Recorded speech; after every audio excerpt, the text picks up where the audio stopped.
relator Heitor Miguel Chaves Dias. Boa tarde, Heitor. Tudo bem? Olá, boa tarde. Você consegue me escutar bem? Meu tom tá bom? Posso começar? À vontade, você tem 10 minutos. Primeiramente, boa tarde a todos, aos avaliadores, aos participantes e os demais projetistas, né? Meu nome é Heitor, eu estou aqui junto da minha amiga Eduarda, colega de laboratório também, e também relatora desse trabalho, para apresentar o projeto de título Digitalização e Visualização 3D para a preservação e disseminação de bens culturais materiais. Este trabalho ele faz parte de um projeto maior, denominado Dos Átomos aos Bits, que explora a digitalização 3D e a realidade aumentada na área do desenho industrial. Para contextualizar, esse trabalho é conduzido pela equipe do Laboratório é, de Artefatos Físicos, Digitais e Algoritmos da UF, do LAFDA. Como já citado pela Aimee, esse laboratório atualmente atua com duas frentes de trabalho de extensão, que é esse de digitalização e visualização 3D, e o dela, que é o Tipografia. Então, a gente faz parte do mesmo laboratório com duas pesquisas de extensão diferentes, mas que funcionam com o mesmo objetivo, né? Pode passar. Então, eu atuo como estudante bolsista desse projeto. Tenho como coordenadora a professora Júlia, a Eduarda, que está aqui como relatora,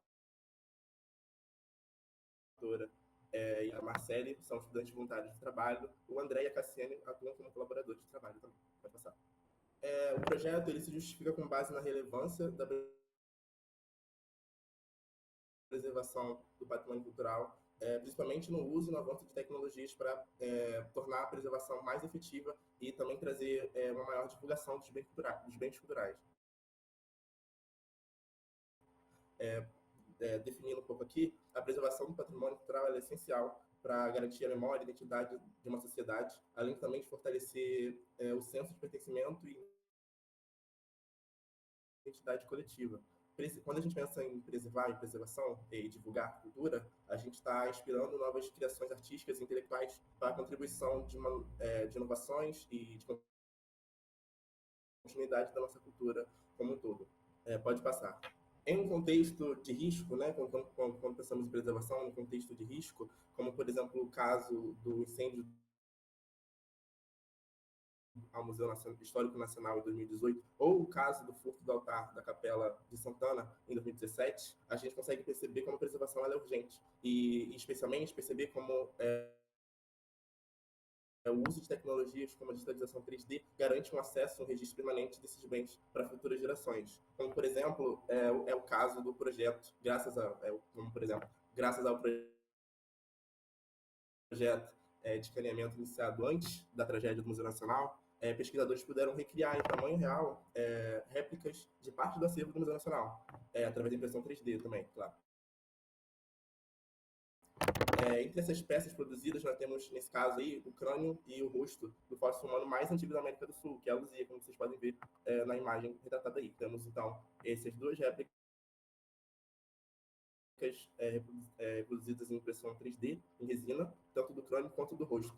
Pode passar, por favor. Então, a digitalização de objetos tridimensionais, ela apresenta desafios significativos porque exige um domínio de processos técnicos e equipamentos que, em muitos casos, são vistos como complexos e de alto custo. Isso torna ainda mais crítico com instituições de bibliografia, de museologia, que tem pouca infraestrutura e sem mão de obra especializada. Em contraponto com esse problema, pode passar para o próximo slide, nossos objetivos estão alinhados com apoiar a digitalização e visualização tridimensional de bens culturais, além de transferir esse conhecimento que a gente consegue adquirir dentro do laboratório para o público interessado. E ainda nesse contexto, nosso projeto também tem como objetivo desenvolver réplicas digitais em 3D, tornando esses bens culturais mais acessíveis e preservados. Entre nossos objetivos específicos, digitalizar os artefatos escolhidos previamente e processar essas réplicas digitais é um dos nossos objetivos. Desenvolver um ambiente tridimensional, ambientes tridimensionais para exibição pública, como é um dos objetivos também da tipografia, como já dito pela Inê, criar um manual prático sobre o processo de digitalização é um dos nossos objetivos que já estão em andamento, compartilhar os resultados e conhecimento teórico através das redes e de eventos da UF. Essa parte de redes, a gente atualmente tem a rede do laboratório que a gente compartilha fundamentações teóricas, alguns métodos que a gente usa e alguns dos nossos progressos. Pode passar. Quanto ao público-alvo, nosso projeto está voltado tanto para a comunidade acadêmica da UF, quanto para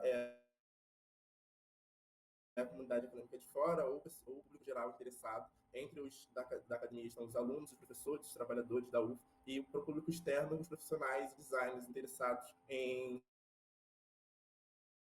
registro e difusão de bens culturais, ou justamente em visualização e difusão de patrimônio cultural. Agora eu vou passar a palavra para a Duda, para ela poder explicar um pouco mais sobre o nosso projeto. Obrigada, Heitor. Então, para a gente partir para esse trabalho, foi fundamental entender alguns conceitos. A gente está abordando muito aqui cultura material, patrimônio material, que é calcado na concretude do mundo, aquilo que pode ser tocado, bens tangíveis. Isso é muito importante porque a gente está falando da digitalização tridimensional, que a gente abreviou aqui muito como DT, que vai justamente trabalhar com a realidade material e convertê-la para uma realidade intangível, né, imaterial, né? Nesse sentido, a gente consegue réplicas tridimensionais a partir de processamento e aquisição de dados, né, desse objeto, para obter como resultado essas réplicas tridimensionais que podem ter várias saídas diferentes. E o nosso foco aqui é justamente as saídas digitais, né, ainda, que são voltadas para acervos virtuais ou plataformas. E aí a gente se aprofunda na fotogrametria, que é um método de digitalização tridimensional de baixo custo. E você, para utilizar esse método, você precisa de uma câmera, basicamente. Pode ser uma câmera de celular ou uma câmera fotográfica comum. A ideia é que a gente gire a câmera em torno do objeto para captar o máximo número possível de detalhes. Ou então a gente pode manter, outra opção também, uma câmera fixa e ter esse objeto girando a partir de uma base, né, do próprio eixo. E aí, em seguida, com essas fotos, a gente pode transferir essa informação para um software adequado e aí ele vai conseguir essa réplica 3D para a gente. Para começar, então, o nosso projeto, a gente estabeleceu uma seleção de amostra. No momento mais acessível para a gente foi uma parceria interna no Departamento de Design e Tecnologia da UF, com as máscaras, né, mencionadas pelo projeto da Inê. E aí, com isso, a gente separou algumas delas que tinham aspectos interessantes para começar a montar o nosso primeiro acervo para o projeto piloto. E com isso, a gente estabeleceu, então, uma linha de trabalho que começa com uma infraestrutura da aquisição de informação desses objetos. Então, a gente mensurou que a gente ia precisar de um fundo para neutralizar a informação indesejada, iluminação controlada, além de um tripé para sustentar a câmera, que a gente optou por deixar ela fixa, e a base giratória para o objeto. E aí, com isso, a gente tem o resultado das fotos que são enviadas para processamento no Polycam, que a gente teve melhores resultados entre os testes que a gente fez, e em seguida uma fase de pós-processamento em outro software de modelagem 3D, agora para correções desses objetos que não eventualmente apresentaram alguma interferência, como foi o caso dessa máscara, que ficou, por exemplo, com a base de sustentação à mostra. E aí, para disseminação inicial, a gente optou pelo Sketchfab, né? Porque era o momento que a gente tinha de mais acessível para essa primeira amostra, e ela é aberta e disponível para qualquer pessoa que tiver o link e puder acessar essas máscaras. Com isso, o trabalho entra na fase de transferência de conhecimentos, em que a gente, com esse conhecimento adquirido por nós, a gente fez documentações, e essas documentações preparam, então, um manual de DT, de baixo custo, baseado em fotogrametria, que a gente vai disponibilizar em breve. E aí, com isso, a gente começa a nossa fase para divulgação científica, também nas nossas redes, que estão vinculadas ao laboratório. Então, como resultados concretos até o momento, a gente tem essa aprendizagem.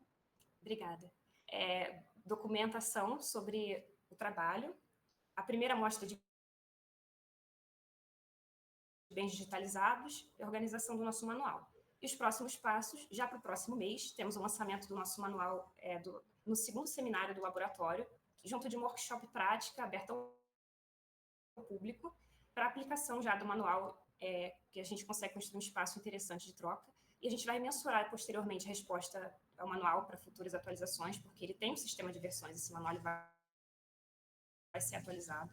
E buscar parcerias externas para aplicação do método em coleção em museus, que caracterizam a atividade extensionista, né, que é muito importante para fora da universidade. Essas são as nossas redes. Muito obrigada desde já. E é isso. Obrigado. Obrigada, tá bom?